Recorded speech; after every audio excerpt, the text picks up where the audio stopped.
Guys, let me tell you how I spun my wheels for 2 years growing a blog. 2 years. I had no traction on this blog. It was a site called thesouthern.investor.com. I created it. This is almost 10 years ago now. I knew very little about blogging. What I was doing was I was talking about real estate deals that we did, real estate flips, and I would just talk about them. I never got any traffic. I think my original goal, I guess, was to figure out how to make money. This thing, blogging, seemed cool to me, and it was new and it was exciting, but no traction whatsoever. So I'm going to show you guys what not to do. You guys as well. Don't worry. Then at the end, I'll show you my blog. We'll see where it's going. I'll show you the direction. I'll show you where I am now. Let's get rolling. The first mistake I think you can make is spending too much time up front on all the details. So like expensive logos, expensive design, a theme, figuring out all these items and figuring out what's perfect. You can spend an infinite amount of time doing research in these things and trying to create the perfect piece and the perfect, beautiful website. But at the end of the day, understand that when you begin blogging, no one is ever even going to see what you post because no one's going to find it because it's a brand new website. It's definitely not going to get found in Google. So don't worry as much about getting these items perfect. You can always improve them as you go. The next mistake is not focusing on the next most important thing for your site. It's probably hitting publish on a blog post. There are 100 things that you can do with your website, 100 different directions that you can get pulled in. You need to order those items and know, okay, what action item, and this is what you're going to have to figure out for where your blog is and where you are, whether you're just beginning or you've already have some articles, you already have a website. You have to figure out what's the most important next thing that I can do that moves me along the fastest, and it's probably hitting publish. Which is why the next mistake is not hitting publish on blog posts. Are you guys catching the pattern here? I think one of the most important skills and things that you can figure out is how can you consistently publish content, write an article, and hit publish. Now, you need to understand that there's a lot that's going to go into that, the intricacies of keyword research, knowing exactly what you need to publish, what's the right fit for you, etc.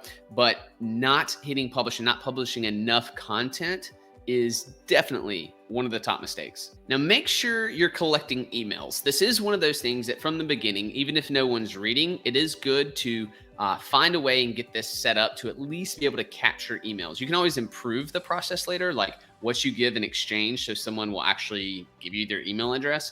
But if you think about it, an email address is the only thing that you actually own of content-wise of a person. Yeah, you own what's on your website, but if you're using, like what I'm using SEO. I'm using a strategy to get website traffic from Google. If you rely on that, or you could have paid traffic or social traffic, it doesn't matter. You have to get traffic to your website. But if someone gives you their email address, then that is a direct connection. It's something that you own. So begin from the very beginning. Figure out how to collect email addresses from your readers.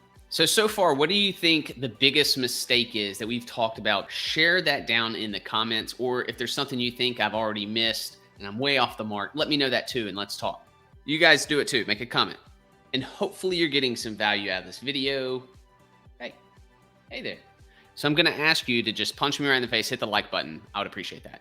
An item that's really easy to do, but it's often overlooked from beginner bloggers, is setting up your terms of service, your privacy policy page. You need these things legally as a blog, but super, super simple. They're not complicated at all. In fact, if you Google privacy policy generator, you'll find termly.io. So you could go there and you could create your own. If you want to, you could go straight to my website, scroll to the bottom.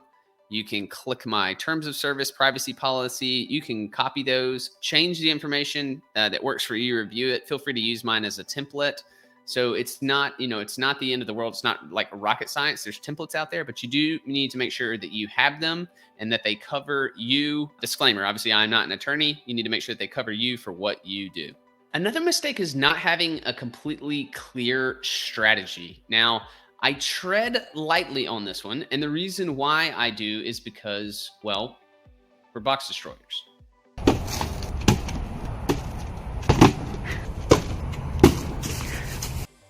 And you're not just thinking outside the box, you're destroying the box, right? So what does that mean? You need the direction to go in. You don't have to have the whole path crystal clear. Things will change. So I can tell you that as an entrepreneur, that's the world of things, right? Things will change and you have to adjust your path and pivot, but you need to have your sights on something out. You need a strategy and a goal and a vision, and you need to be able to be walking in a direction.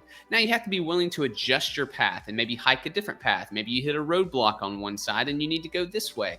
All the while looking out at your goal of where you're trying to head, doing consistent, solid effort to get there.